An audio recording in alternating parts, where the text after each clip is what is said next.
War on poverty or war on the poor? Depends on who you ask about Wisconsin Governor Scott Walker's welfare reform plan that could go national if picked up by the GOP. One Democratic state rep claiming this, quote, instead of helping hardworking families get ahead, Governor Walker and Republicans are ramming through legislation that will only make their lives harder. The governor thinks that going after struggling families is the best way to fire up his base heading into a tough re-election bid. Well, let's ask him about it. Governor Walker, Republican, joins us now. Great to see you tonight, sir. Thanks for having me on. Glad to be with you. Okay, so let's talk about some of what's got them upset. There are stricter work requirements. There are people who will be excluded from welfare programs if they have homes or cars over a certain value. There are a lot of things that have upset the left. How do you respond?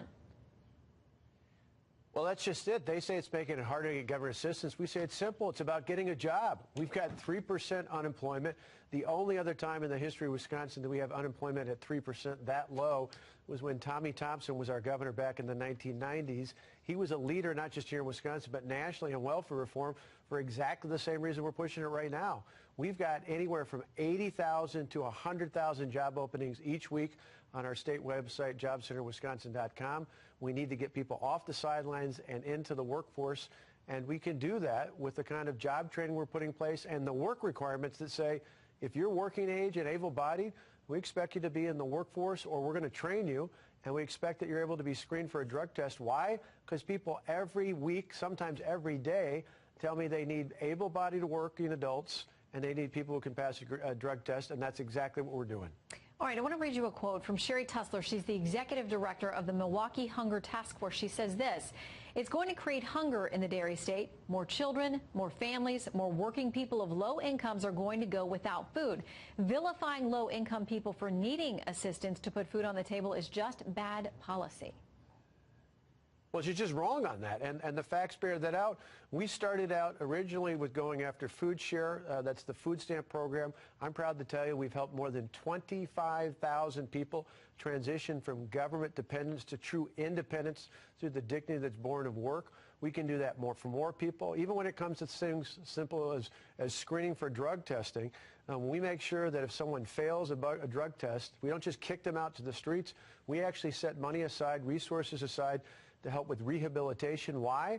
Because we know if we get someone healthy, we can get them back up on their feet again. If we get them employability training and we get them resilience to get back into the workforce again, yeah, they need a little coaching, but along the way, we can find a job for everyone. That's great for taxpayers. That's great for employers who desperately need more workers in our state. But most of all, it's best for that person, because ultimately, nobody ever signs a high school yearbook saying good luck becoming dependent on the government. Everyone dreams when they're a child of living a life where they can control their own life and their own destiny going forward, and that's exactly what we're doing. We're empowering people to live their piece of the American dream. You know the drug testing element is very controversial. It's been tried in other states. It's been floated in other states.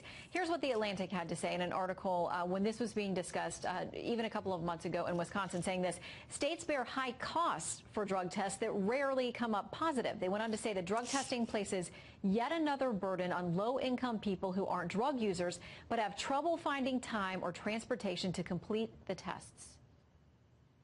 Again, a lot of red herrings out there. We've made it one-stop, easy, convenient places for people to go through this process. We have an easy screening process. They're just looking for excuses to keep people dependent on the government. That's the difference. Those on the left want people to become dependent on the government. We see it not only with welfare, we see it with many other programs. We actually believe in the individual. We believe in the person. We believe that if we empower people, we give them the support, the skills, and the training. And yes, for occasionally a few out there who need help with addictions, and that's a problem we see all over this country, if we get them the rehab and get them healthy again, there's no reason why people can't get back up on their feet again.